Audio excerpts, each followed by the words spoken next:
Yeah, give me a thumbs up if you can hear me okay, and if the sound isn't too messy. Okay, great. All right, so we're going to pick up right where we left off from yesterday. We had started talking about, well, we talked about factorial, and the framing that I put factorial in was essentially it's a way to represent all the different arrangements of a certain number of objects. So if we've got if we've got three objects, right? We've got 1, 2, and 3. In our first pick, we can choose 1, 2, or 3, right? And then we're either going to choose 2 or 3 if we chose 1, 1 or 3 if we chose 2, or 1 or 2 if we chose 3. And you can kind of see that we, at the end of this, we're going to have 6 different paths for 3 objects, right? So 1, 3, 2, 2, 1, 3, 2, 3, 1, 3, 1, 2, and 3, 2, 1. And it happens that this is simply 3 times 2 times 1. And we can extrapolate this out to any number of objects. Something I didn't mention, which I think is worth mentioning and kind of interesting, is that there's only one way to arrange 0 objects, right? And that's a nice way to remember that that 0 factorial is actually 1, because there's only one way to arrange 0 objects. This looks wrong, right? But that's the way we interpret that. So if you ever see 0 factorial, that is defined, that there's one way to arrange 0 objects. All right, so with that, let's see. Let me just paste in this factorial function one more time. And let's do that. Since we are going to be utilizing factorial for some other things as we go forward. All right, so we're going to just start this off with a breakout. There's a story problem I have here. And I'll just put this up. There are 10 people standing in line for vignettes at this cafe in New Orleans. How many different ways could those 10 people stand in the line? And we're assuming that the line was formed organically. What is the probability that the people in line are standing in the queue in alphabetical order? So, right, there's 2 questions here. How many different ways, and what is the probability that they are standing in alphabetical order? And that's with the assumption that they all have different last names. So with that, let's just put 3 minutes on the timer and go ahead and answer that. When you get to an answer, go ahead and throw it in the Slack.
Okay, so thinking about this, we just established that we can look at factorial as a means of determining the number of arrangements of a certain number of objects. And in this case, these humans are the objects, and we can simply look at the factorial of the number of people. So that's going to be something like 3.62 million, I believe, something like that. Let's see. Yeah, 3,628,800 different ways that we can arrange them. What about this next question, though? What is the probability that they are standing in the queue in alphabetical order? Well, there's only one way, right? There's only one way that they can be standing in the queue in alphabetical order. And if that's the case, then we're just considering this to be 1 out of factorial of 10, which is going to be a very small probability. So, 2.75 times 10 to the negative 7 ways. So that's pretty unlikely, as we can see. All right. So I think we've got a good basis here for understanding factorial and the role that factorial can play in determining, the number of arrangements, or the number of ways we can select a certain number of items without replacement. But let's think of a slightly more complex problem. We've got a bag, and we've got a bunch of numbered balls in here, right? We've got 1, 2, 3, 4, 5, 6, 7, 8, 9 of them, right? What if we want to know how many different ways we can select 3 of these, right?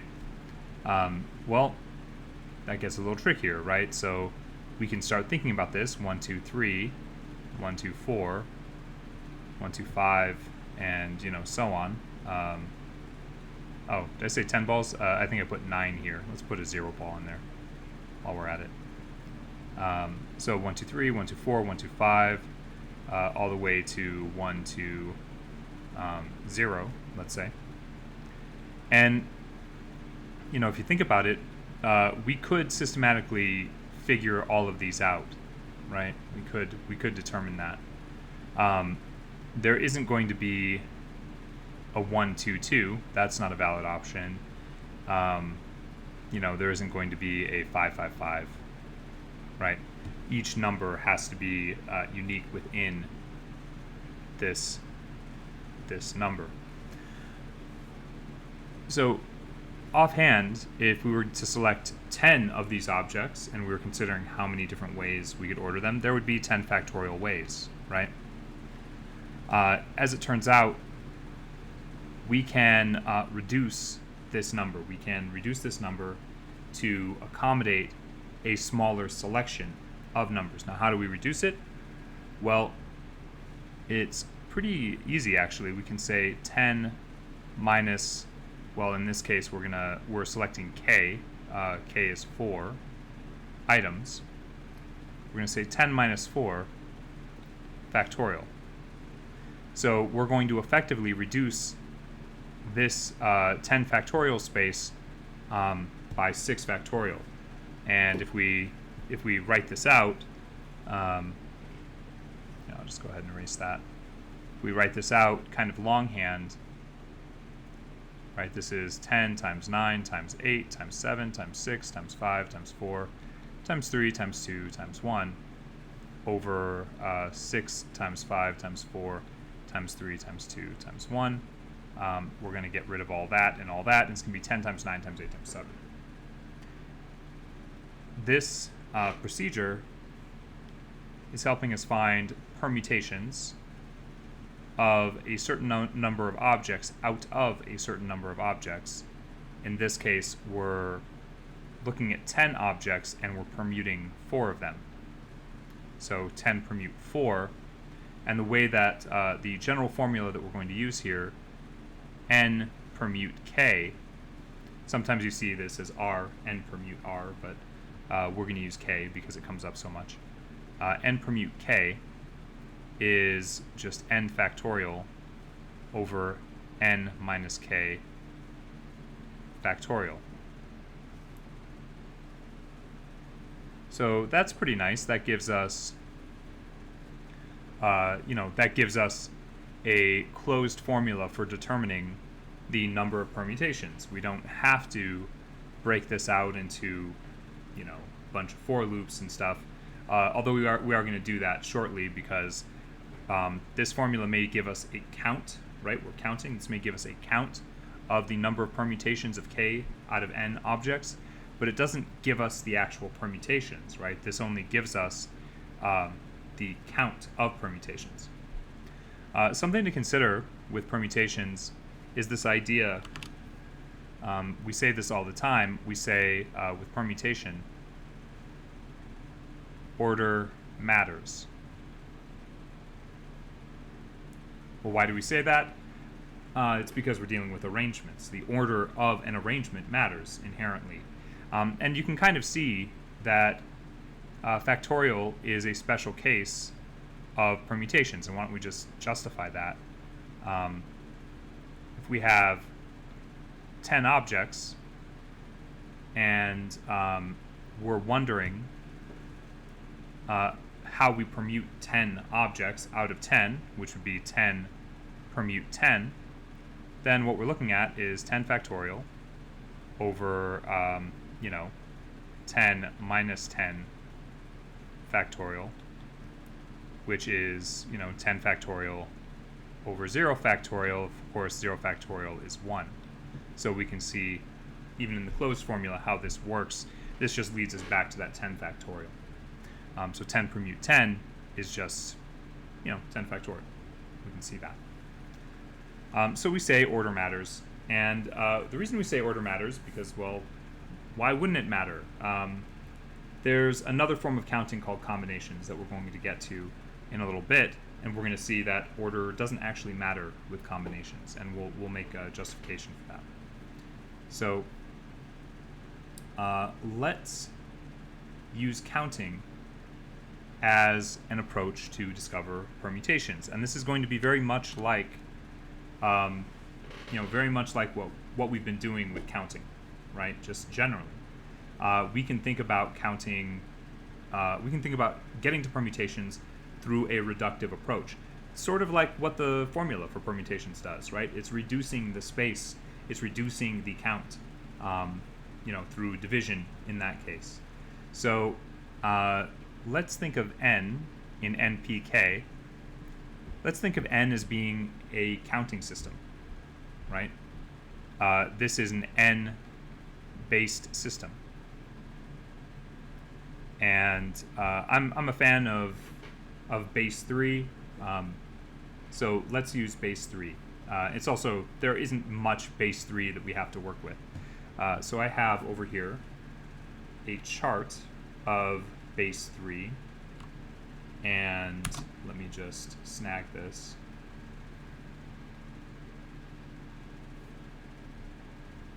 Hopefully my computer lets me actually draw on this. Sometimes it doesn't let me for one reason or another, I'm not really sure. So in base 3, we're going to go 0, 1, 2, roll over from 2 back to 0, and then so we go 0, 0, 0, 0, 0, 1, 0, 0, 2, 0, 1, 0, 0, 1, 1, 0, 1, 2. And if you notice, this is exhaustive, and it goes all the way from 0, 0, 0 up to 2, 2, 2. So what we can do here is, first, if we're trying to figure out, factorial, we can reduce out counts that have duplicate items. So duplicate 0, duplicate 0, duplicate 0, duplicate 0, duplicate 1. Okay, that one works. Duplicate 0, duplicate 0, duplicate 1, duplicate 1, 1, 1, duplicate 1, 2, 2, duplicate 0.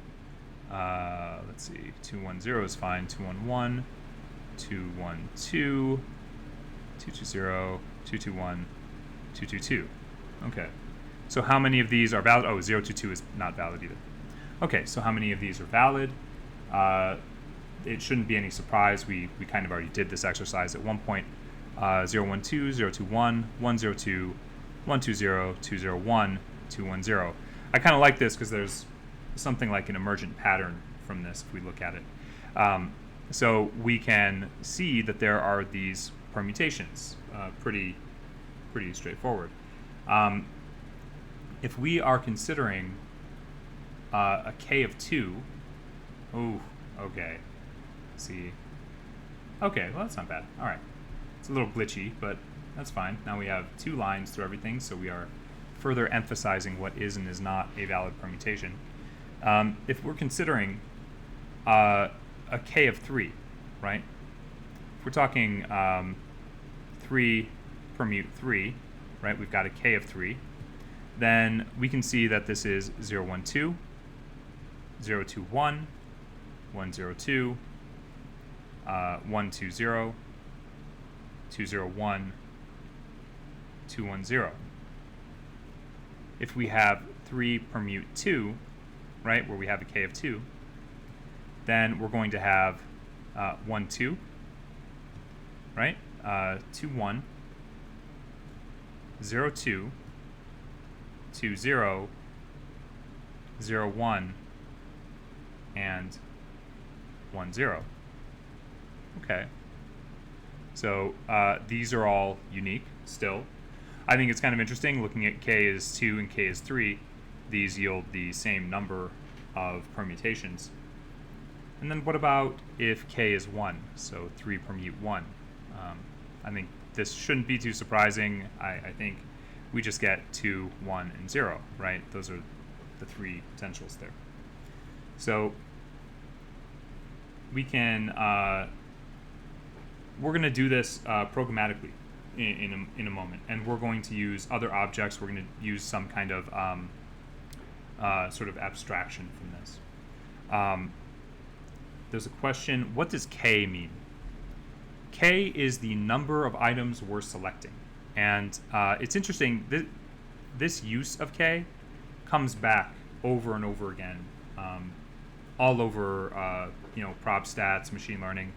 We think about k a lot in this definition. So out of 3, n, right? N being the total number of items, which is often how we use n, we are permuting 3, we're selecting 3. K is 3. K is sort of like a choice of how many we're selecting. So that's how I would define k in this instance, and it's pretty widely used in that way. Just the semantics of k is that. All right, so let's consider, well, I'm going to have you code this up really quick. I'm going to have you code the permutations function. It's a quick function to code, right? Right, you're going to code permutations, n comma k, and here's the formula for permutations. So let me go ahead and put a 3-minute timer on, and of course you're going to utilize factorial when you code this. So go ahead and code that up really quick.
Okay, so I think this is pretty easy. It's just taking a function and translating it pretty much directly into code.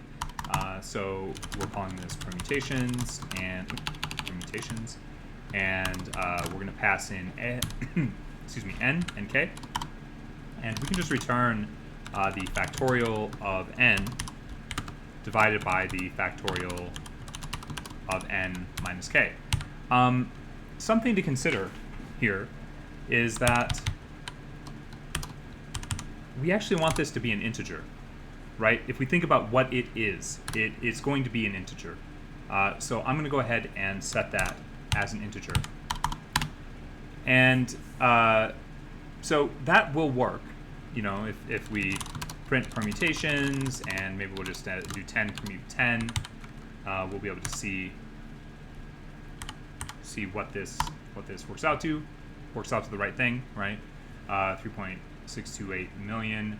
We do 10 permute 6, or what was, I think we did 10 permute 4, right? 5,040. That all checks out, okay? Now, here's the thing. We can write this a little bit better, and this is kind of a thing in this particular class today. I don't focus much throughout this course on writing a more optimal function or anything like that. We're more interested in, can you get a function to work? Can you get it to do what you expect it to? In this case, permutations right there works fine. However, what happens when we make these numbers sort of arbitrarily large? I'm not sure if this is too large. We'll find out. 1,000 permute 1,000. We overflow. Let's try 100 permute 100. I always forget roughly where, how many of these we can do. Okay, so that's a pretty big number. Let's try to grow this a little bit. How about 200 permute 100?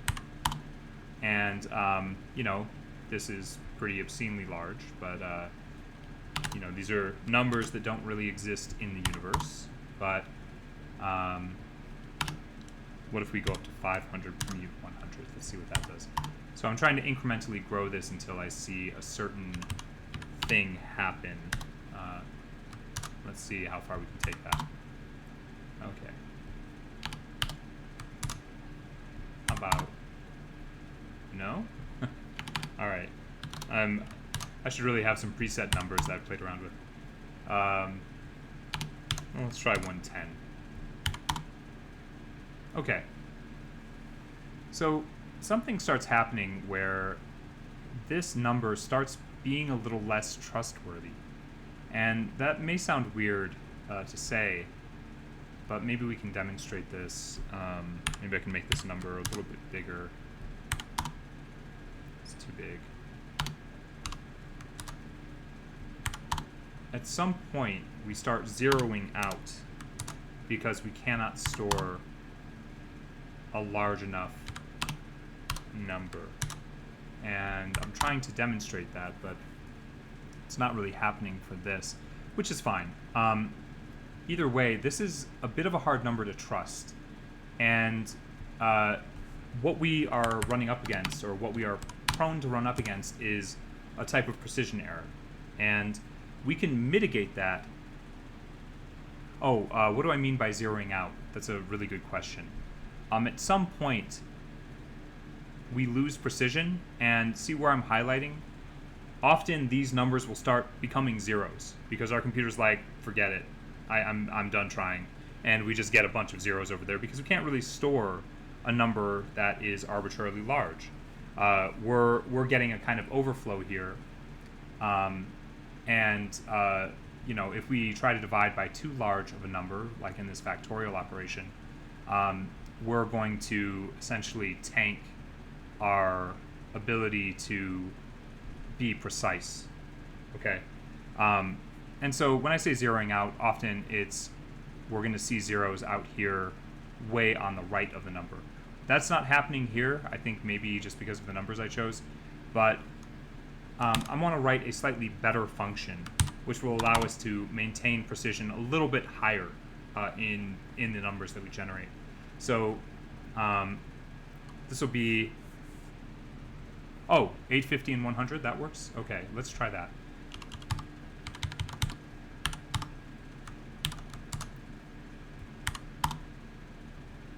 Huh. Oh well. I'm not seeing that, but that's also okay. Let's not worry about that too much. At any rate, we're going to lose some precision, and we can write a slightly better function. It's not going to be perfect, but it'll be a little bit better. So let me just show this, and I'm not saying that this is the function you should write for permutations. The one above, this closed formula right here, is fine. But we can take a slightly cleaner approach, right? So I'm going to set the number of permutations to 1, and I'm going to say for I in range, and we're going to start at n. We're going to start at that high number, and we're going to go down to n minus k. And we're going to do that in reverse, right? So we're going to skip a bunch of operations when we do that. And this is going to look a lot like the factorial function, because it is just a slight variation on the factorial function. So in this case, we might get the same number, but we should be able to deal with slightly larger numbers. In this case, what I think is happening is, up until a point, I would trust this second number more. Even though we're zeroing out, we can go. We can actually accommodate larger values here with this number, and that's kind of the point I'm getting at here. We can write a slightly better function, and this will perform less loops than the prior function. If you consider that, we're performing all the loops in here, right? Whereas in this function, we're starting at 850, and we're multiplying down to 750 essentially. So just food for thought. And when we get to combinations, we'll see that again. So I'm going to make this a small theme in today's class. This idea of there's a function that will work. So there's sort of a brute force approach, and then there's going to be a better function, and that better function, you don't need to be able to write that right now, but you do need to know it exists. And in our reality, like in the computer science realm, in the data science realm, somebody has worked on these algorithms, right? And they've made them better. That person who made them better probably did a better job than you're going to be able to do, and you're probably going to utilize their tools. But I do think it is important to understand how they made those things better in order to understand the tools you're using in the long run. When you're in the DSI, you're going to see that more firsthand. In this case, we're just writing a slightly better function. If you play around on Code Wars at all, you're going to run into Code Wars challenges that require that you write a better function, that you utilize a better algorithm. And sometimes you'll do research to find a better algorithm, and sometimes the expectation is, well, you're just going to figure something out and produce a slightly better solution than the solution you would first think of writing. And it may not be entirely obvious. Now, why is the second function a little bit better than the first? Just because we perform less loops. So that's one reason. The other reason is that we can guarantee we can better guarantee precision when we use larger numbers for our inputs to permutations, and we can accommodate larger numbers as well. So there's a question: how do you conceptualize n minus k factorial in the denominator? The way that I like to think about that, we've got factorial, and I like to think about this whole process, and this is another theme for today. We have sort of this reductive approach, right? So we're taking reductive approaches. In this case, 10 factorial, we are going to reduce the space of 10 factorial. And when you think about the arrangement of objects, well, we're thinking about the arrangement of all the objects, and we're removing the objects that we don't want to arrange. So if we're talking 10 permute 4, then we want to remove 6 factorial of those objects, right? These are the objects that we're not using. We're not using 6 factorial of those objects. And so what we're going to be left with, if we sort of divide out the 6 factorial arrangements, what we're going to be left with is the arrangements of 4 of those items. So that's a way to conceptualize it, another way to try to commit that to memory.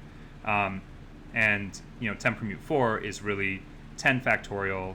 What we're being left with is the arrangement of 4 out of 10, because we've removed the arrangement of 6 out of 10. So that's a way to think about it. There are a number of different ways to think about that. One of the things we're going to do shortly is kind of dig into that. Oh, you know what? We already answered this breakout multiple times at this point. I accidentally chose numbers that are the numbers that we'd be using. This is actually a 10 permute 4 problem.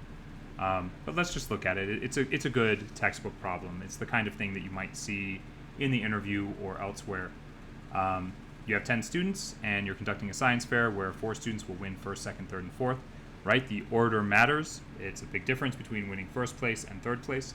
How many different arrangements of those 4 winners is possible? This is just 10 permute 4, right? And we can answer that pretty directly. So, I think it's nice to look at these kinds of questions and extrapolate other situations, right? We've got that, 10 people in line at the bagnette shop Café du Monde, right? We looked at that one earlier. In this case, we got 10 students, where 4 students will win first, second, third, and fourth.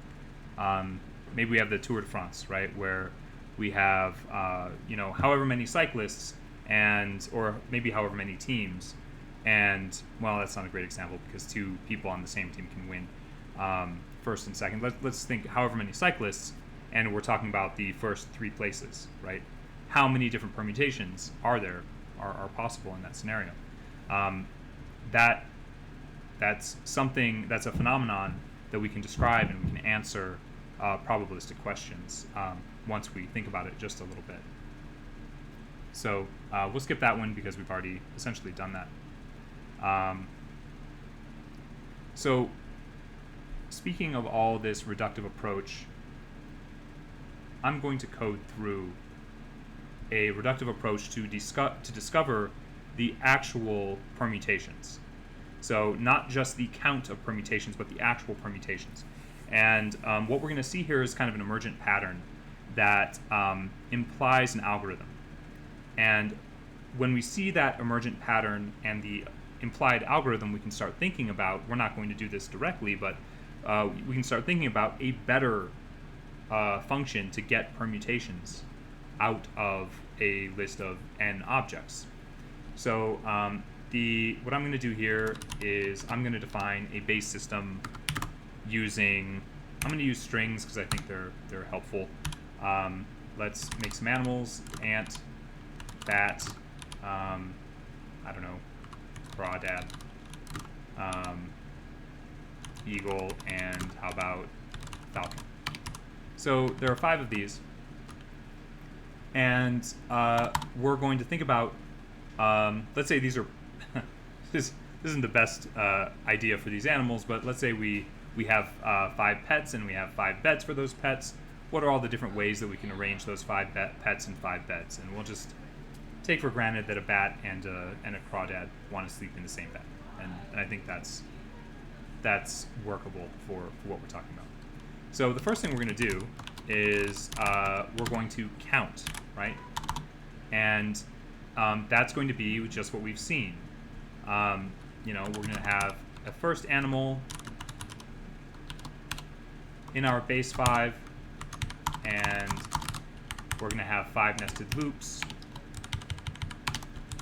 and we're going to then populate this animals counting with a list. We're going to say animal 1, animal 2, animal 3, animal 4, and animal 5.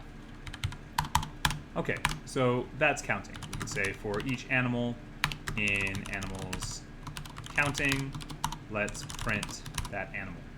And remember, these we're thinking about these as being numbers, right? These are numbers in some abstract numbering system that we've defined. List object is not callable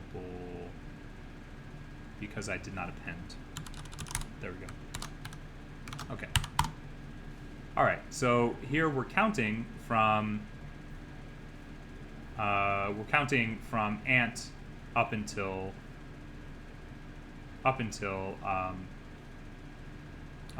all ant up until all falcon, right? That's if I can scroll up far enough. Remember, this is 5 to the 5th power possibilities, so or numbers. So that's quite a few numbers, right? Got a base 5 system, so we have 5, and we have 5 places in it. We have 5 to the 5th. All right, so we're counting from ant, all the way up to falcon, falcon, falcon, falcon, falcon. Okay, so what we can do is reduce this space. We can take this animals counting, and we can seek only true permutations. So we're going to go from counting to permutations.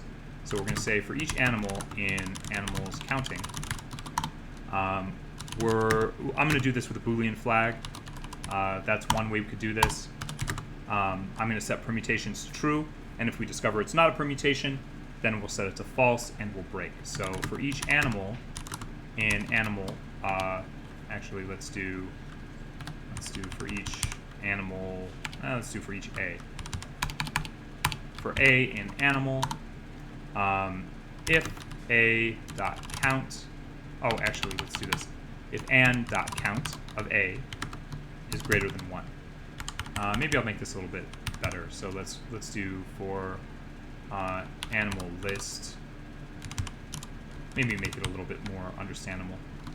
Understandable is what I just said. All right. So, and we'll just do.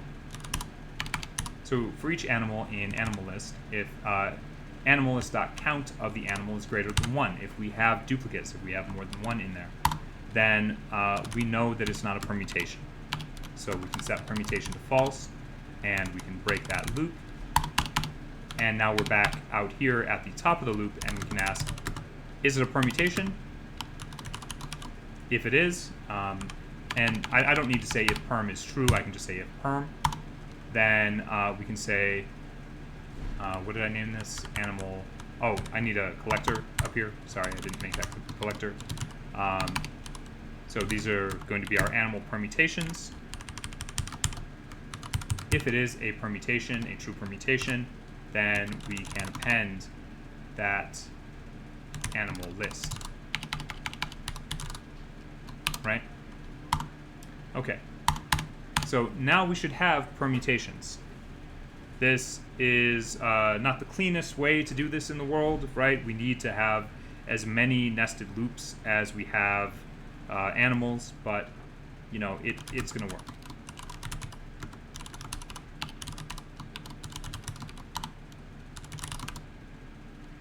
We'll do this for each animal list. Okay. Animal perms is not defined. Is it not animals perms? Let me fix that. Okay. Animals perms is still not defined because I copy pasted. Okay. Okay. So let's go to the top of this. Notice that the space has been reduced. This is not 5 to the 5th power entities anymore, and we have only one of each animal in any given list. So let's take a look at this in kind of a, just blow this up a little bit. Let's look at a little bit how these things travel. Okay, so let's look at Falcon. Falcon moves there. Eagle moves there. Okay. Falcon moves back. And Eagle moves up here. And Crawdad moves there. So Crawdad moves. Falcon moves. So notice we have Falcon switching places and then moving over here. There is something systematic happening that we can see emerging. We can see an emergent pattern in this reductive approach. And we're not going to, institute this particular pattern, but I just want to point out that you could. You could sit here and discern what this pattern is and write an algorithm that will, instead of taking a reductive approach, which actually has a lot of cost, it has a lot of overhead, because we need to build all the we have to, build that 5 to the 5th power list first before we reduce down to this, to this list, which is significantly less, that is 5 factorial, not 5 to the 5th power. But there is an emergent pattern. There are times where, if you were to scan through this entire thing, I think what you're going to find is that we have some kind of emergent pattern that you could systematically code, which would lead you to be able to run through this thing essentially end to end with very little wasted iteration. Is that what we're going to ask you to do on the technical interview? No. You don't need to be able to do this right now. But it is the kind of thing that I want you to pay attention to. There is a better algorithm. And in fact, I'm not just saying there's a better algorithm. I'm going to go ahead and implement a better algorithm for this. I'm not going to use the pattern that's emergent there. I'm going to use what is called heaps algorithm. And I have the Wikipedia page up here for heaps, which I'll throw into the Slack. And let's take a look at this very shortly. Explain what line 50 is doing. Let me look at line 50. If animal list.count of animal is greater than 1. This is just looking at each animal in that list, in one of those lists, and if that animal appears in the list more than once, right? If we count animal, whatever the animal that is, let's say it's bat. If bat occurs more than one time in the list, well, we know that this is not a true permutation, or this is not a permutation that we want to keep, right? We're going to throw it away. We're going to set that to false, and we're going to break, and we're not going to add it to animal perms. So this conditional statement is just checking for duplicates. This is one way to check for duplicates. Later on, when we get to combinations, I'll show you another way that we can check for duplicates, but this is just a simple way that we can do that. Question, could we generally say that counting with n items is n to the n, essentially all possible arrangements with replacement? Yes, yeah, I think we can say that safely. If you've got 5 objects and you're using those as symbols in the counting system, you have 5 places of those objects, then you've got 5 to the 5th numbers that you generated. If you have 3 places of that, you're going to have 5 to the 3rd. So that's a good way. That's accurate. Permutation is a subset of counting without replacement, and therefore without duplicates and order matters. And combination is a subset of permutation where order does not matter. Yeah, that is exactly the summary that we're looking at. And when we code through sort of an intuitive approach to combinations, what we just did here with permutations, you're going to see that we count, we reduce to permutations, and then we reduce to combinations by removing the need for order. Where is animal list created? Animal list is the container that I define on line 46 for each sublist in animal perms. So for each sublist in in animals counting. So for each sublist, right? So we start off with what was it? Ant. Yeah. that'll be the first one. If it's ant, we're gonna say, okay, permutation true for each animal in ant list. If animal list dot count of an, well, that's an ant, and it's in that list 5 times, so this is going to be 5. 5 is greater than 1. Then we're going to set permutation to false and break, and subsequently not add ant to our permutations list. And so we go through and we just check each sublist and throw it away. Well, we don't include it if it doesn't satisfy the condition that we need to meet on line 50. Okay, cool. So let's take a brief look at this. Well, I'll look at this question first. Does creating a list of permutations give a set data structure because it removed duplications? Does it give a set data structure? That's a good intuition, and I'm going to show that intuition in a minute. So we don't necessarily get a set data structure here. We didn't have duplicates before either in animals counting. Animals counting doesn't have duplicate lists in it, right? We only have one instance of ant. However, we could use the list set trick instead of what we're seeing on line 50. We could use the list set trick here in order to determine if something is a permutation or not. But yeah, that's a good thought. What we're building is a sample space, essentially, through counting, and we're reducing it to a different sample space, which is the sample space of valid, viable permutations. Okay, so let's look at Heap's algorithm briefly. And the main thing I want to show you here is this sort of unfortunate image, which is not rendering well. Huh.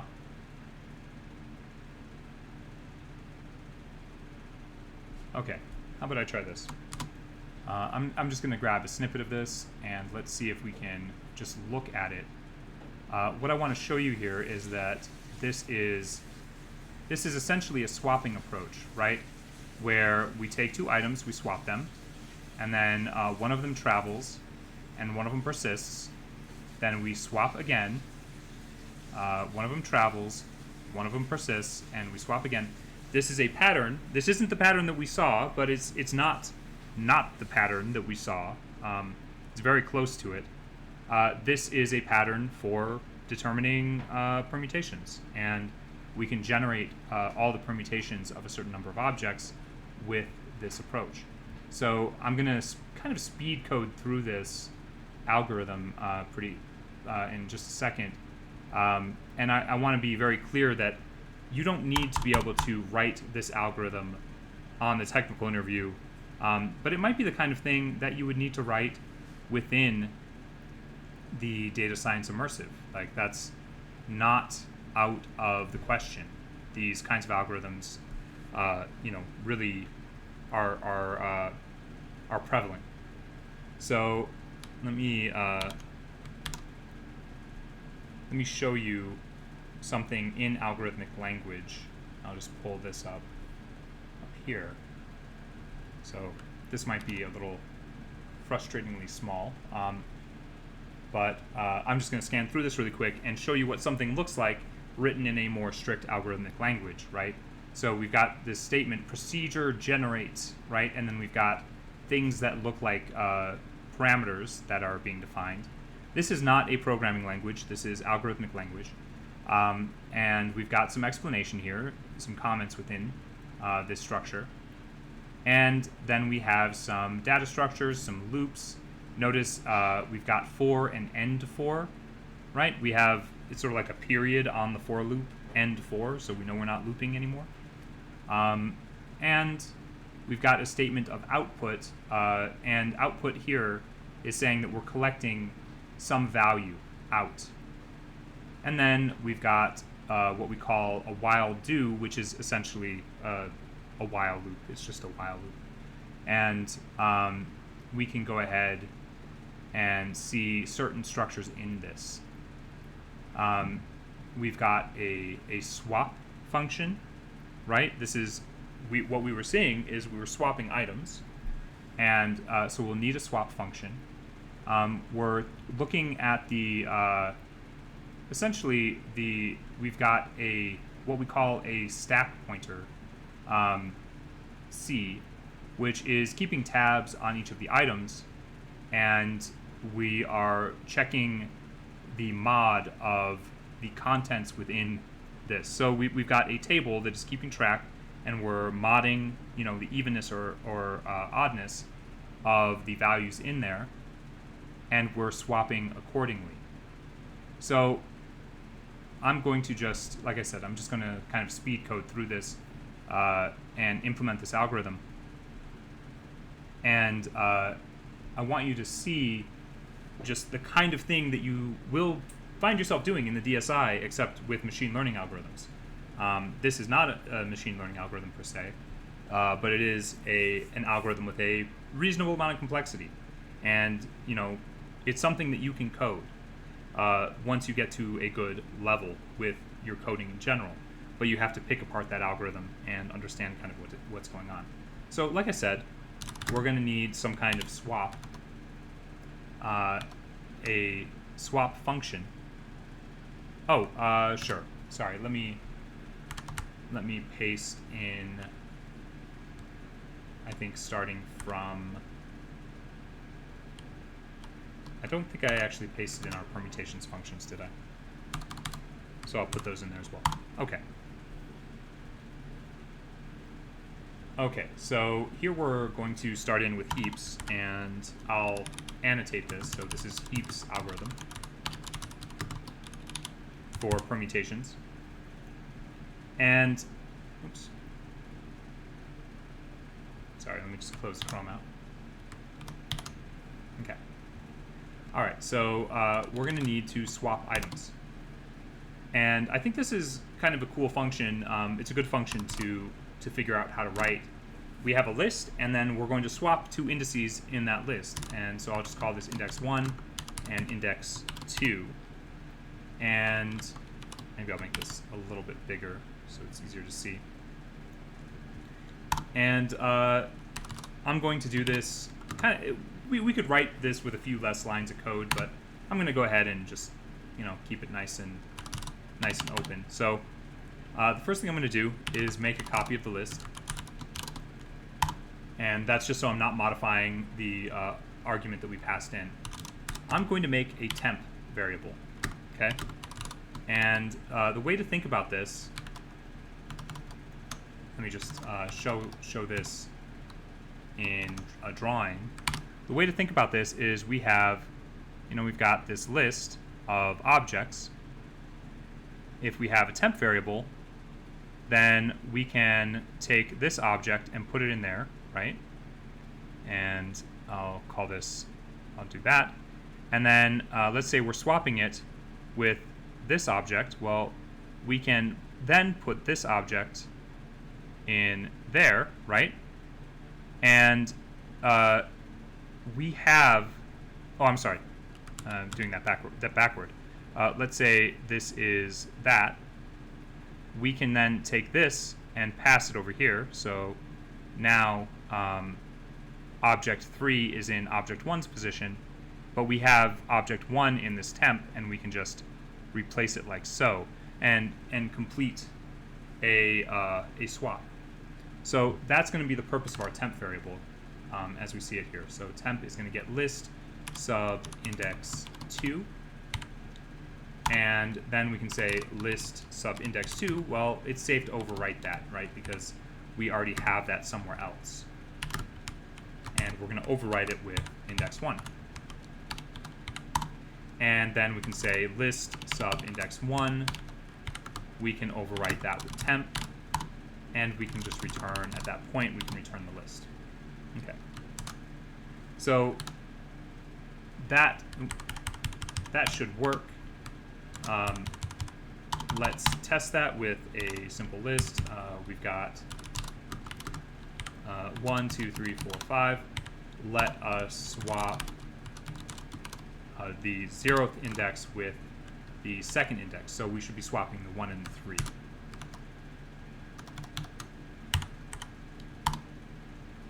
missing argument index 2. Well, that makes sense because I did not pass this in. Okay, now we have 3, 2, 1, 4, 5. So that's doing what we'd expect it to do. Okay.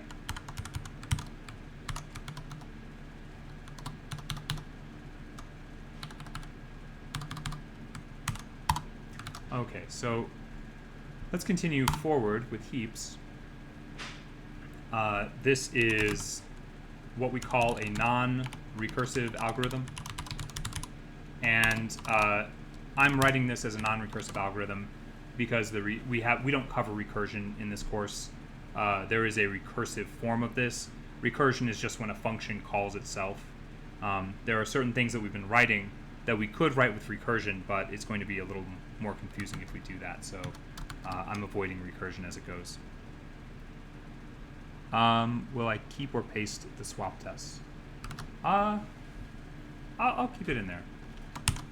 Why not, right?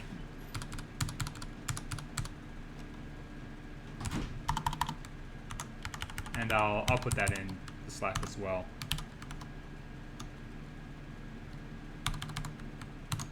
Okay. All right, so this is going to be a non-recursive algorithm.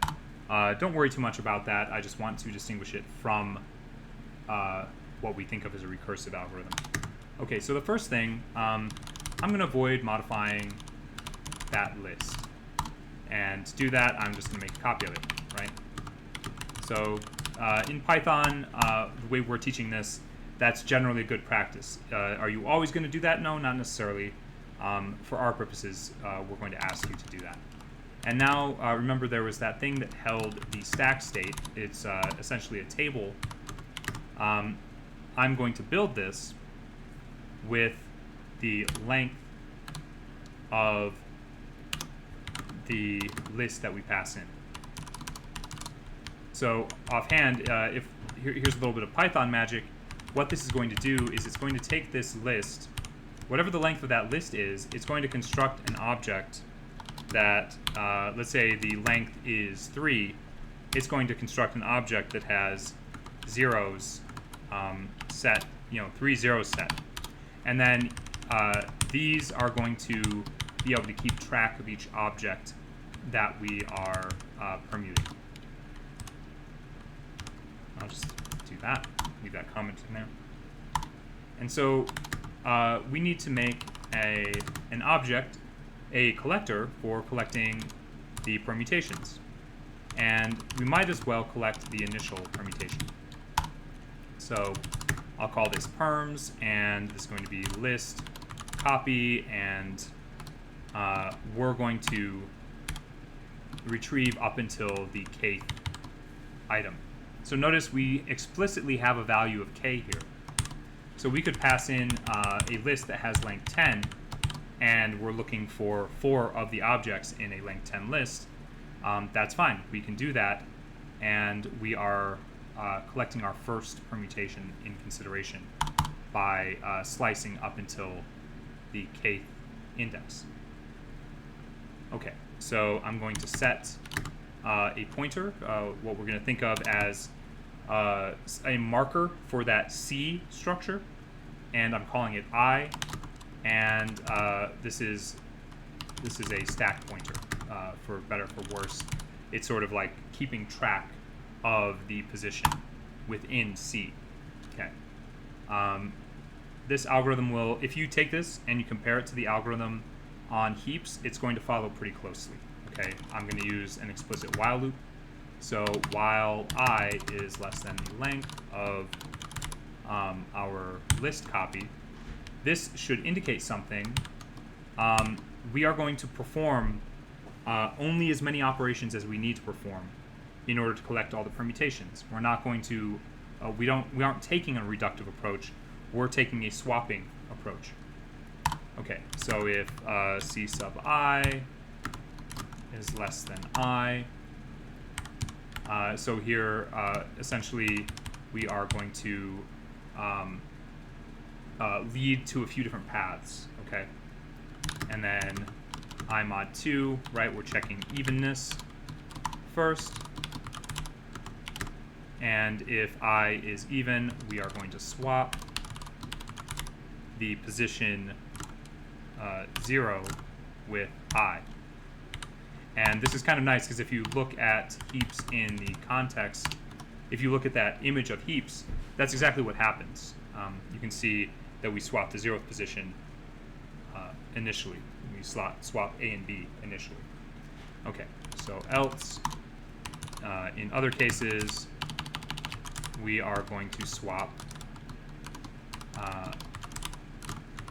C sub I, so that value that we've saved, with I. Okay. All right, so at this point, we may or may not have a valid permutation. Okay?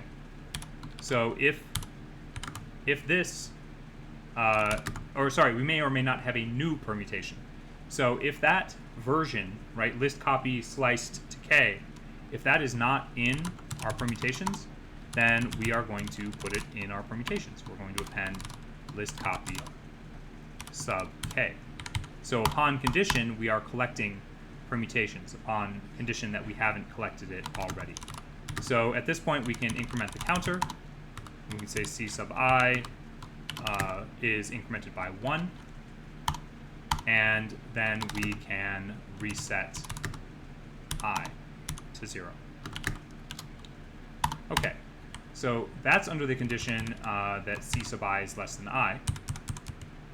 And otherwise, we are going to reset the state of that position in our table C. So reset state of the count state at I, which is just C sub I.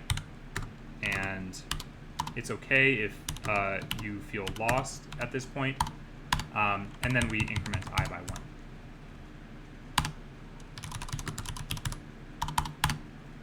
This is a better algorithm, okay?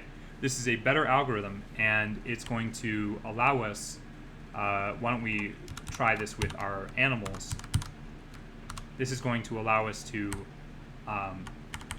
essentially build permutations for an arbitrary number of items. So let's pass in base 5, and let's look at every permutation. We'll start with 5. Let's see if that works as expected. You know what? Let me collect these into our 5 perms. Let's call it that. And let's say for 5 in 5 perms, let's print every one of those 5s, and let's print the length of 5 perms. And let's print, what did I name that function? Permutations. Let's print the permutations of 5 permute 5. And hopefully this will all line up. And it does. Okay, so there are 120 permutations, 5 permute 5, which makes sense. 5 permute 5 is going to be 5 factorial. In this case, if we wanted to look at the emergent pattern, let's just scroll up to this. Ant and bat, they are our first swap. And then ant just drops down. And then we swap ant and crawdad. Then crawdad drops down. You can see a pattern. You can see, so Heap's algorithm, I think the person's name was Heap. I think it was his last name.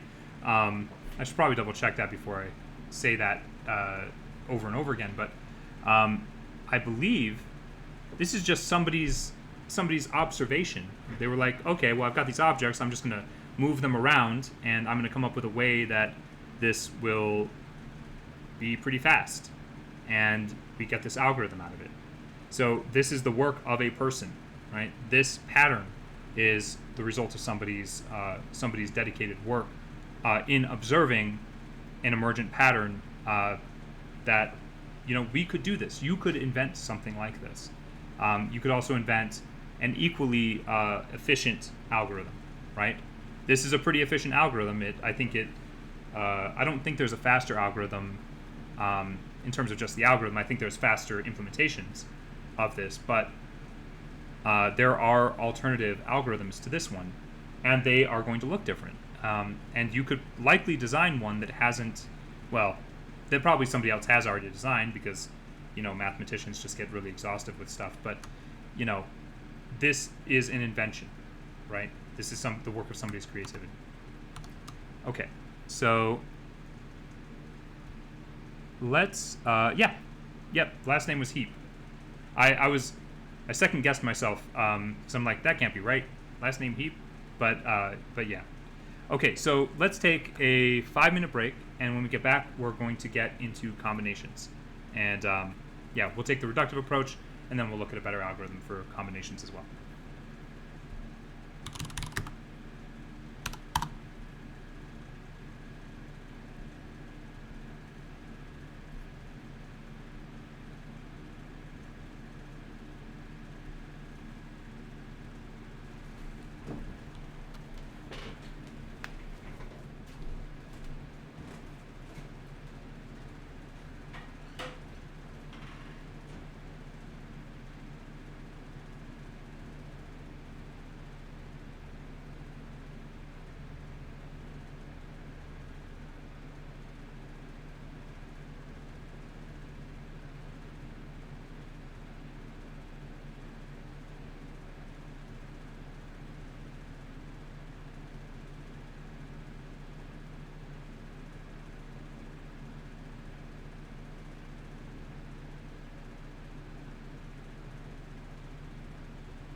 Okay, so let's get into combinations.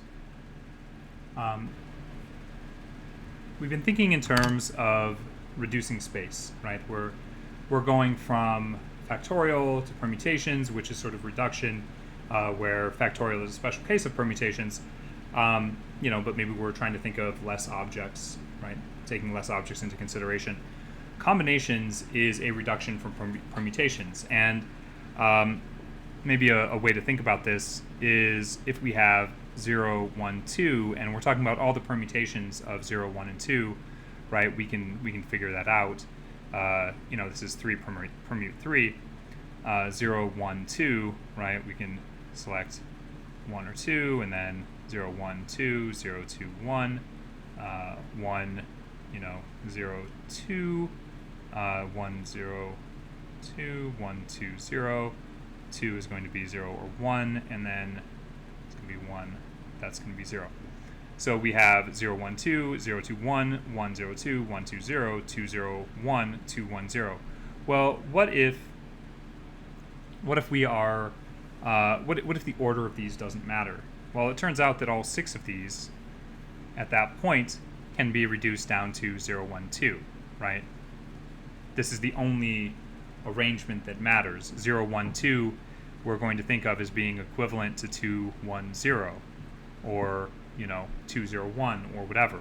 We're only going to think about what's what's collected here. Now, a really easy example to think about with combinations is card games. Most card games, if you have a 5-card hand in a game, it doesn't matter what order those cards are in your hand. That's not relevant. If you're in a game of poker, you're looking at the cards in your hand, or if you're looking at a basketball team, or how many different 5-player combinations can you have on the court at any given time. It might matter what position they're playing, but let's say we're not worried about that. How many different 5-team combinations are there? Well, we're not going to think about that as a player in the first position, second position, third, fourth, and fifth position. We're going to be thinking about that as just who's on the court, right? So there are a lot of different places where combinations makes a difference, right? I think of it more often in, you've got 30 people and you've got 5 people on a team. How many different 5-team combinations can you possibly build, right? So let's take the permutations function, which is just n factorial over n minus k factorial. If we are trying to get rid of duplicate arrangements of any, of some number of items, if we're trying to reduce that down to 1, well, that's just k factorial, isn't it? K factorial is how many arrangements there are of a certain number, right? Like 4 factorial is the number of different arrangements of 4. And if all of those different arrangements of 4 really equate to 1, then we are essentially just taking this whole, taking our number of permutations and multiplying it by 1 over k factorial, right? And that's pretty intuitive. It's just reducing the space a little bit further, or quite a bit further, really. And the way that we represent this is n choose k. This is how we read this, n choose k. And that is just n factorial over n minus k factorial multiplied by k factorial. So we're reducing the permutation space. So just a quick breakout. I'll have you code out the combinations function. And I'll put that up there. So go ahead and take 3 minutes and code that up. And it's just going to be combinations. The arguments you can use are n and k.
Okay, so let's go ahead and code this out. This one's kind of nice. We could just copy our permutations function from above, right? We could just snag this, and I'll snag both of these. And we can just adapt these. So I'm going to name this combinations.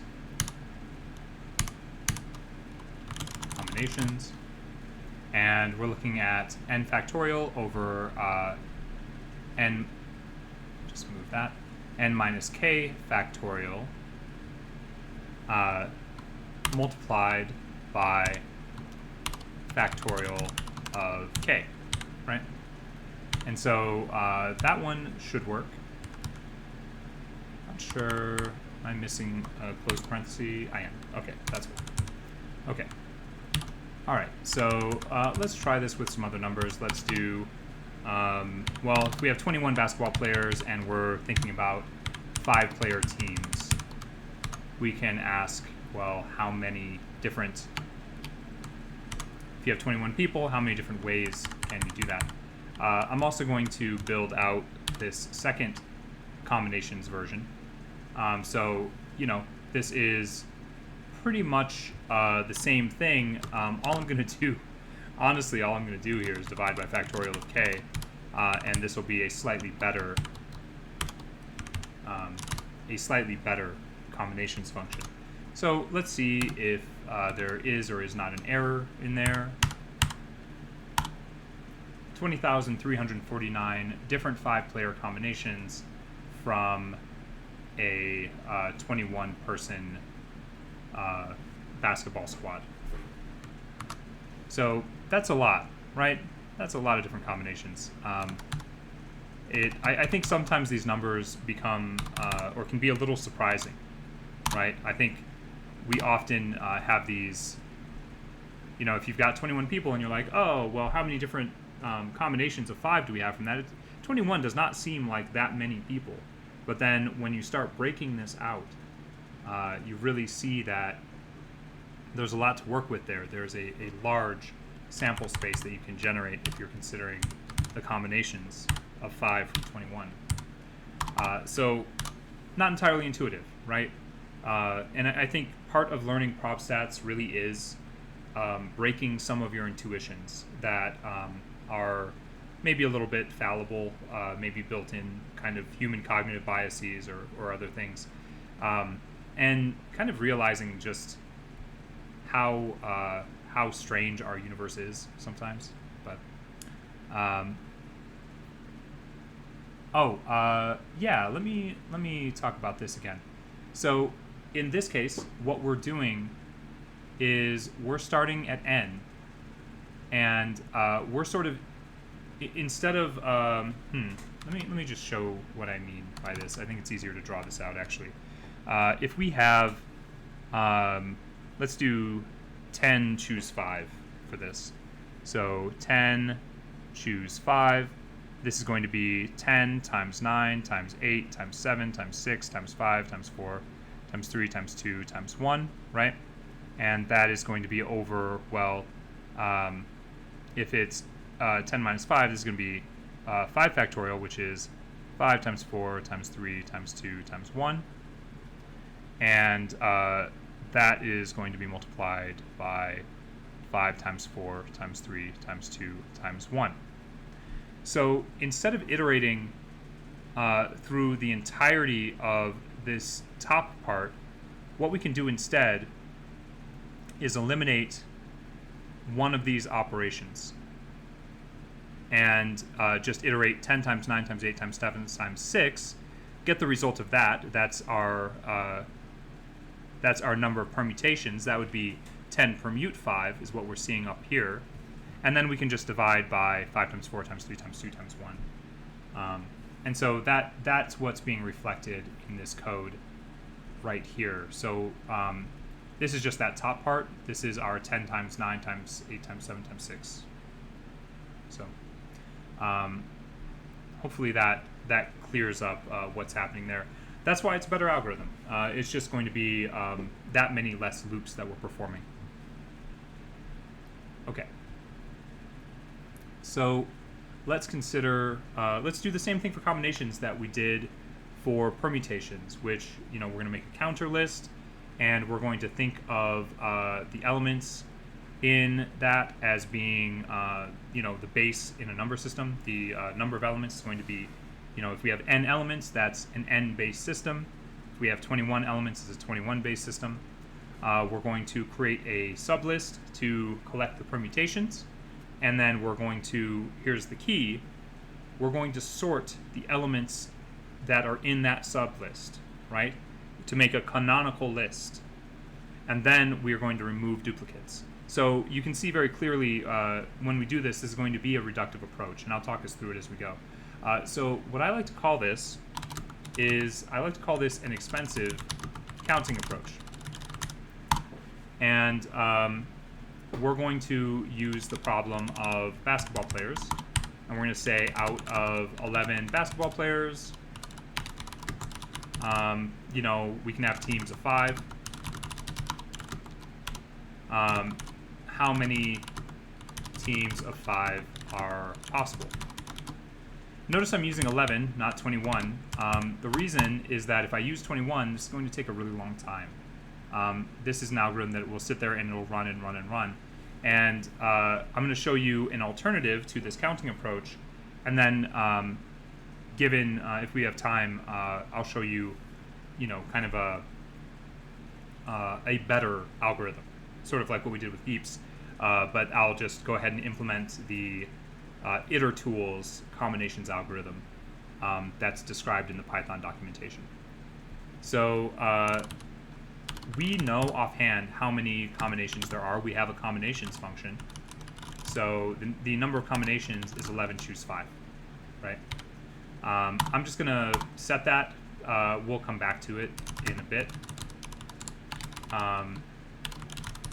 But I just want to verify. I'm just doing this so that we can verify that we're getting the right number of combinations through this algorithm, through this reductive algorithm. So let's assume that our player numbers are numbered 1 through 11. And we are trying to gather all possible 5s there are. So this is going to be counting, right? So for I in 11 nums, and I'll do J, K, L, M. So J, K, L, and M. Okay, so this is us counting. So this is every number that we can consider here. So I, J, K, L, and M. Okay. I could output that, but I think we've seen this already. So we know that we're counting from 1, 1, 1, 1, 1 up to 11, 11, 11, 11, 11. Okay. So let's reduce out to permutations. I'm going to say for each 5 in that possible 5, and here I'm going to use the list set trick instead of using the count maneuver that I did before. So if the length, oops, that should be in there. So if the length of the list of the set of 5, now what is that doing? Since this is the list set trick, I'm throwing away duplicates, right? If we get 1, 1, 1, 1, 3, I'm going to only keep one of those 1s and the 3, so the length of that is going to become 2. So 2 does not equal 5. And because of that, we would know that was not a valid permutation. So if the length of the list of the set of 5 is 5, then we know it's a permutation. We can append it. This is a little bit shorter snippet of code than the count approach that we used before. So that's collecting our permutations. If we want to see these permutations, so for 5 in perms, let's print that 5, and we'll go ahead and run this. Well, I need to call the function.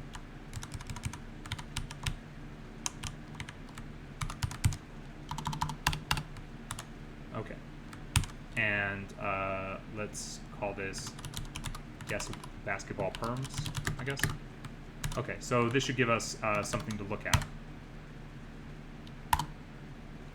And notice that didn't run extremely fast.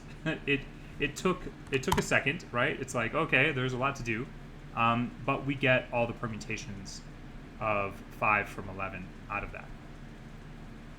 But we don't care about permutations. What we care about is combinations. So let's reduce further to combinations. So for each 5 in those permutations, all we need to do here is sort that 5. So I'm going to do sorted of 5. I'm going to collect that into, I'll just call this sorted 5. And now if we have that sorted 5, we can check to see if it's already in our combinations. So if it's not in the combinations, then we can say combinations.append to sorted 5, and that's it. We can, at that point, return the combinations. Okay. So let's go ahead and look at this. I'll go for, actually, this shouldn't say perms, this should say combinations. So for combination in basketball combinations, let's just print the combination. And when that's done, let's print the length of our basketball combinations, just to verify this is what we think it should be. And oops. And let's snag this as well. So I'll do this here, and let's print the number of combinations just to verify that this is working as we expect it to. Okay, notice that took a little bit of time, right? There was a bit of a pause there. It was like, okay, doing some work, and then we got the result out of this. So this is every combination of 5 from 11. And there's 462, is that what it is? Yeah. 462 of those. If we wanted to, we could come up with a better algorithm. And I think this is, just looking back at the same concept, we can come up with a better algorithm. 1, 2, 3, 4, 5, 1, 2, 3, 4, 6, 7, 8, 9, 10, 11, 1, 2, 3, 5, 6, right? There is something happening here that we could systematize. Now, how do we systematize that? Let's not worry about it right now. But there's going to be an algorithm a little bit later that's a little more systematic than what we're doing here. Sorry, a little bit more efficient than what we're doing here. Okay, so that works. Let's now consider what I'm going to call an expensive sampling approach, okay?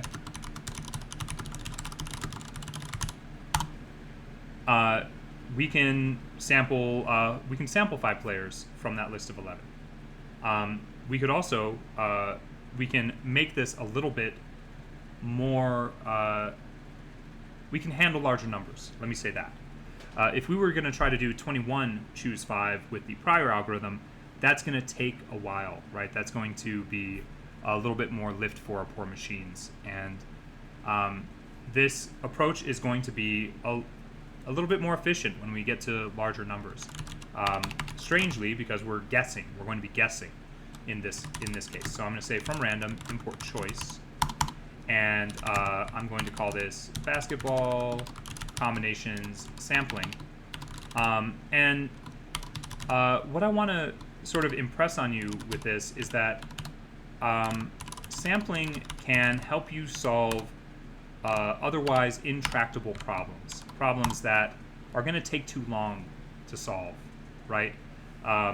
Or we don't have computational power to solve. So sampling is another approach that we can take. We're going to do a lot with sampling in the next few days, but this is just sort of like a starting point, sort of a tidbit to get into that. We've played around with sampling just a little bit, but let's think about this offhand as granting us the ease of being able to change our team size from 5. We could arbitrarily set this. We could set it to 7 or 11. We can also arbitrarily set our team size. We can accommodate a much larger team.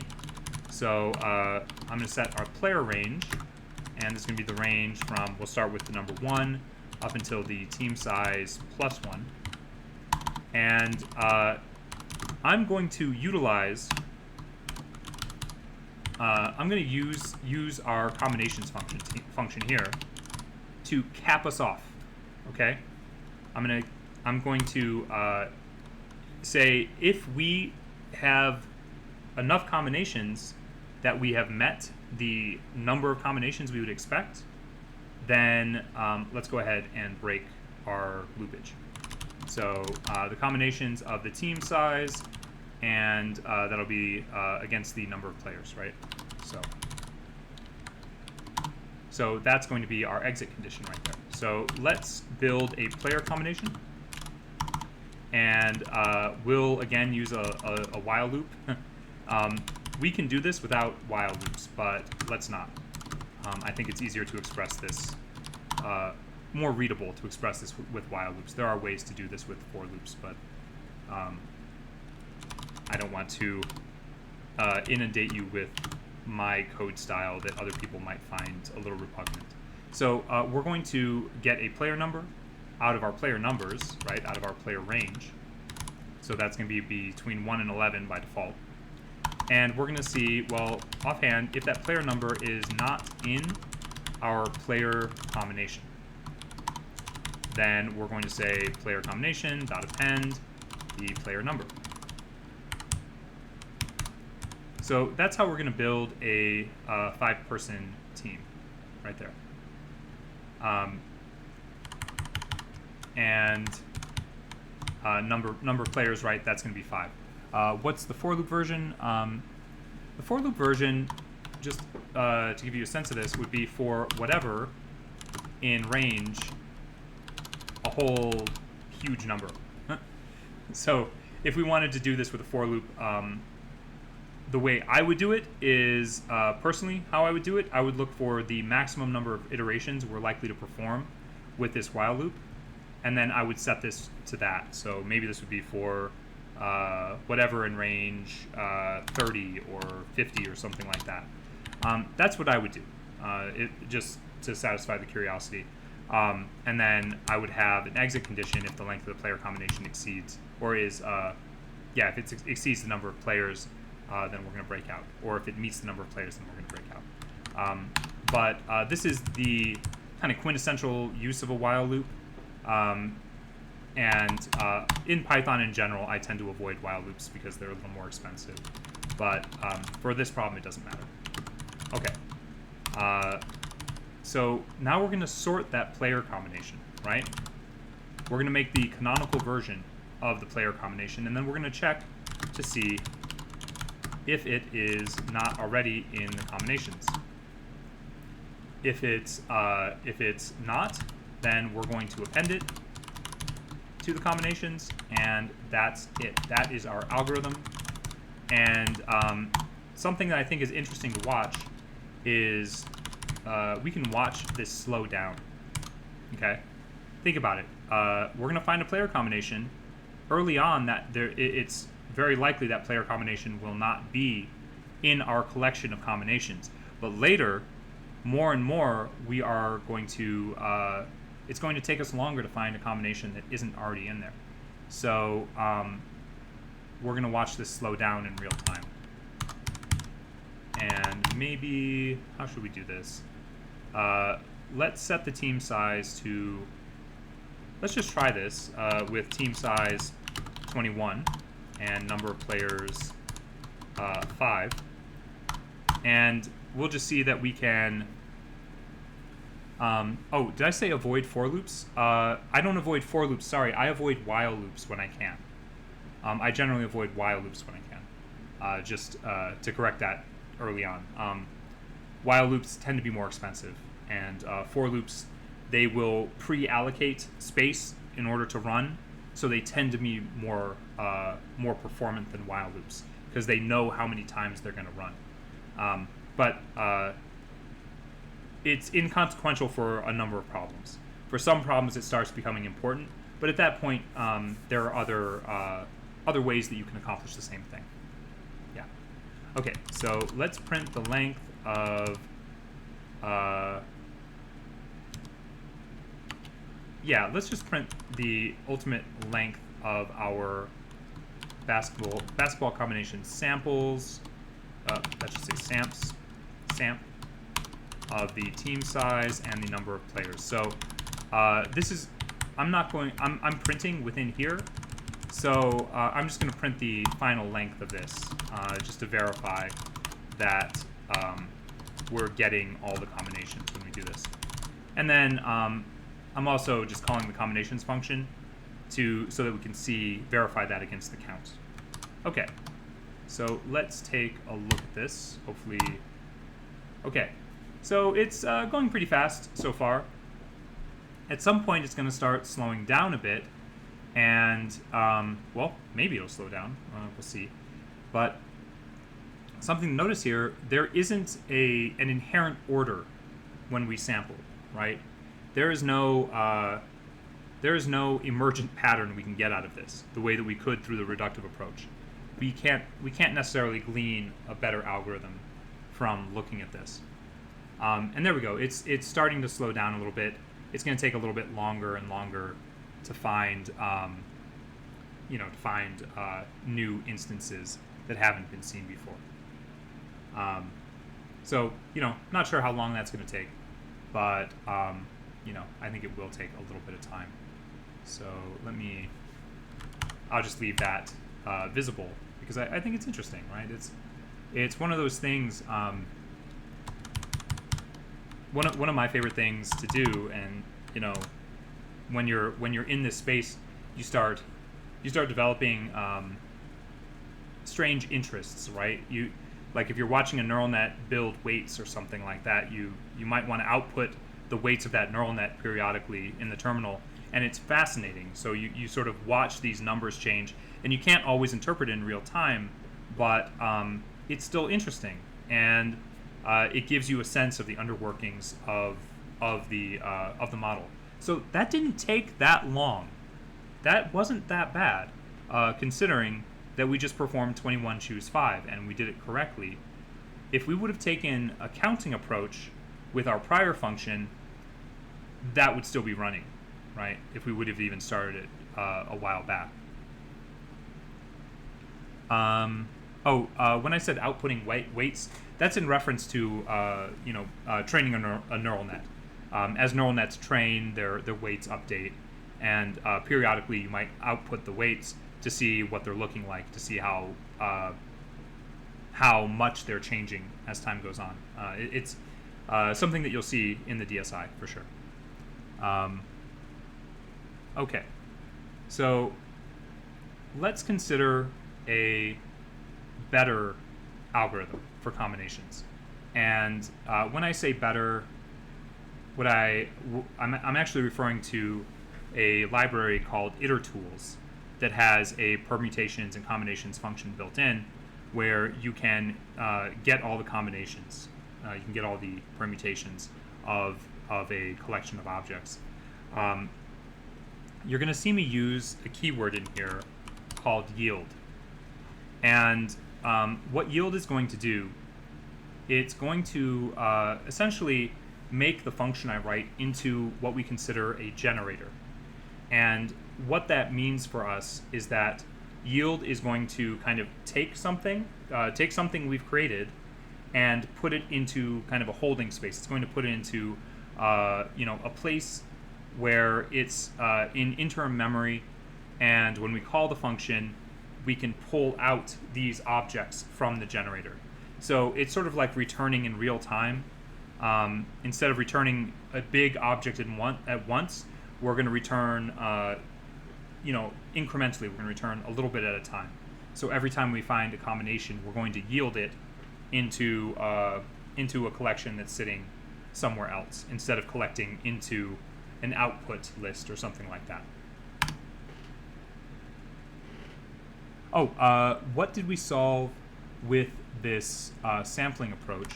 And let me paste this code in as well. One of the things we solved was it allows us to build combinations for, we can do 21 choose 5 quicker with this sampling approach than we could with the counting approach, which is a little counterintuitive until you realize that we, through guessing, we are subverting loopage. Like, loopage has to run, right? Nested loops have to run every loop. But what we've done is we've trimmed out the possibility of running 5 loops. Maybe we, we take a few guesses and we only loop 5 times as opposed to 5 times 5 times 5 times 5, right? So it ends up, what was the trimming mechanism? The trimming mechanism in this case was we're checking for membership, right? So if the combination that we generate is not already collected into combinations, then we collect it. So it's not so much a reductive algorithm. Actually, it's a constructive algorithm. We're constructing something and then throwing it away if it's not viable. Okay, so let's go ahead. Got just enough time to code through this algorithm. Let's see. So this is going to be combinations from itertools. Okay.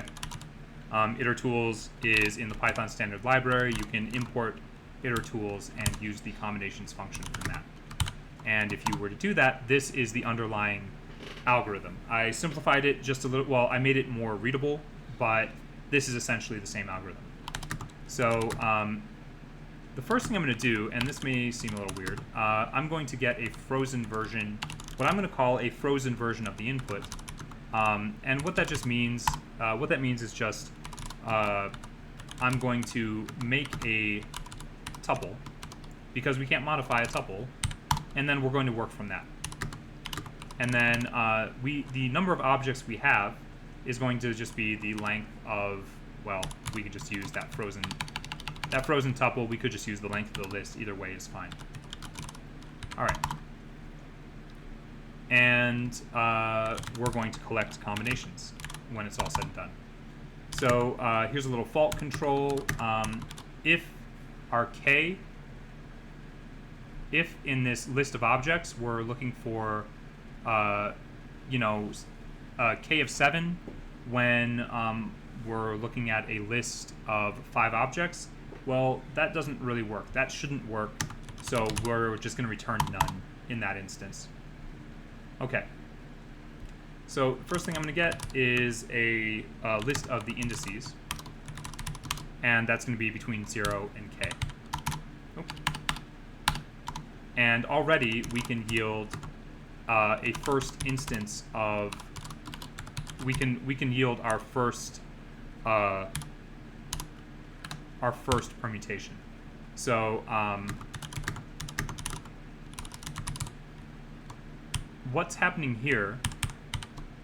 We're going to look at the indices we've generated, 0, 1, 2, 3, 4, let's say, and we're going to take the frozen list 0, 1, 2, 3, and well, that should be it. So that's going to collect, it's going to construct a combination out of the first 4 entries in this frozen tuple. And we'll just yield that. That's our first combination. So that takes care of that. And now we're going to have a while true, which is a scary construct. If you haven't seen it before, while true means that we are making an endless loop that we have to explicitly break at some point. So first thing I'm going to do is create our exit condition. And if we're looking at a complete reversal of this tuple, starting at the other end using the same indices, then we can assume that we are done, and we're going to break out of this. Okay. And otherwise, within this for loop, actually,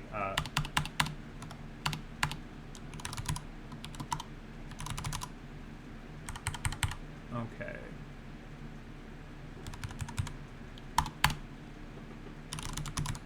we're going to increment our indices by our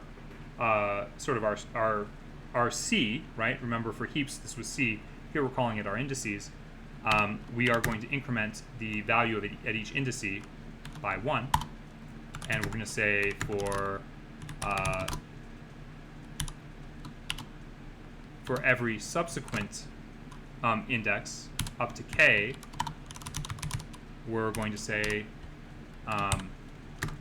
take the value at that index, and we are going to do a little bit of on-the-fly swapping, and then we can yield tuples of from that. So we're really just playing around with our indices here. We're moving them around and yielding them as a result. So list frozen sub I for I in indices. So there's a little bit of evil magic that is occurring here, and let's go ahead and look at let's try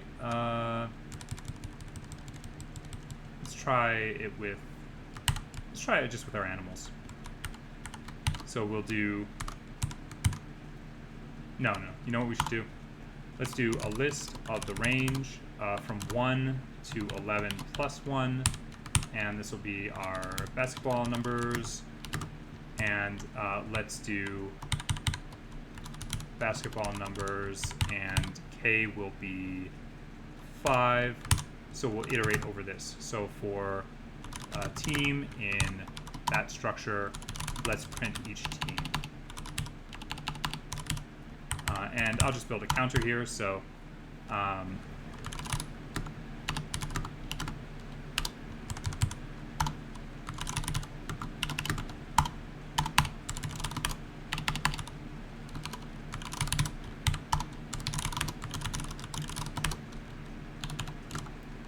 be 11 choose 5. So let's see if that works. You see how fast that was? That's ridiculously fast. It's using a swapping approach.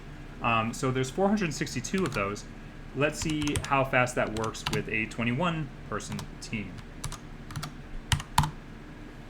Oh, wait a minute. I need to change that up here. 21 plus 11, or 21 plus 1. Okay, so let's see how fast that goes. That is not bad, right? That is blindingly fast in comparison to the sampling approach, which was much faster than the reductive approach that we used. So, the takeaway from that, again, is that there are better algorithms out there.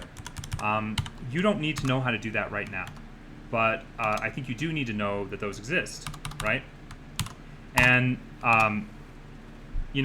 in computer science in general, computational science in general has this idea that we're going to find a better, more efficient way to accomplish the same task in certain instances, or in other instances, we're going to find a way, like in encryption, for example, we're going to find a way to encrypt something efficiently that will disallow an efficient decryption without a specific key for that purpose, right? Without knowing the secret or being able to deconstruct that.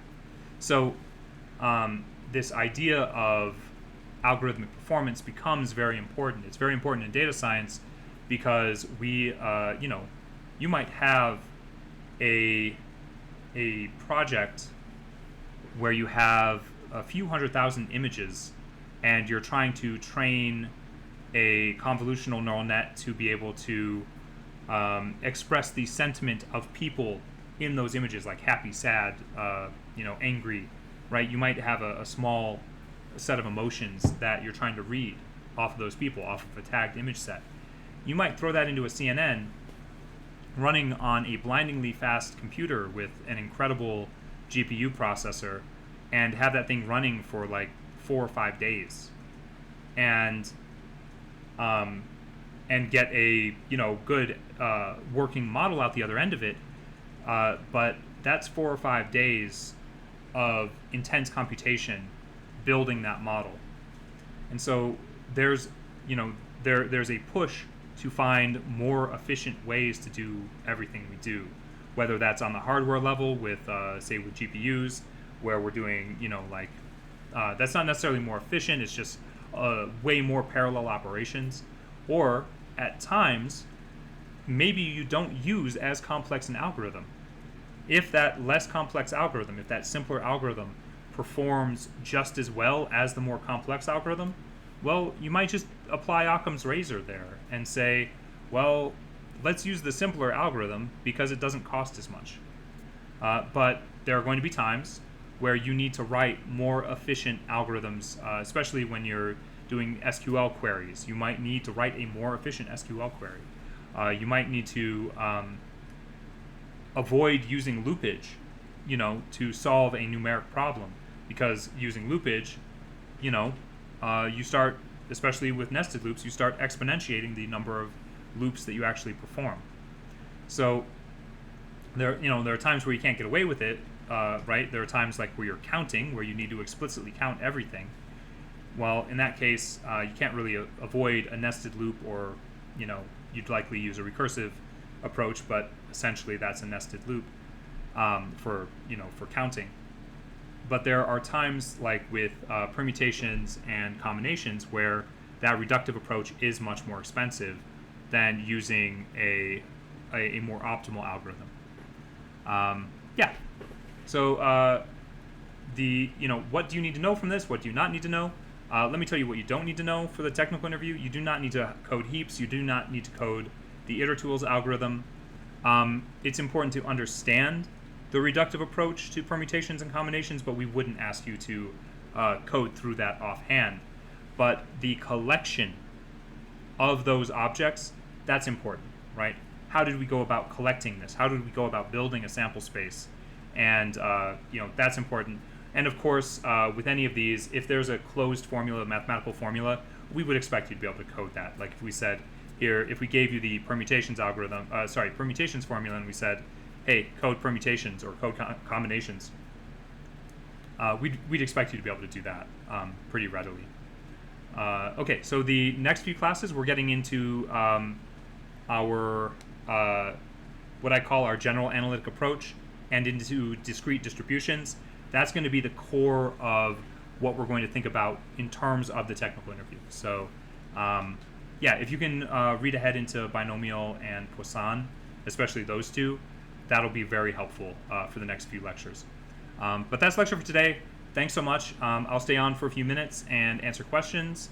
And let me stop recording.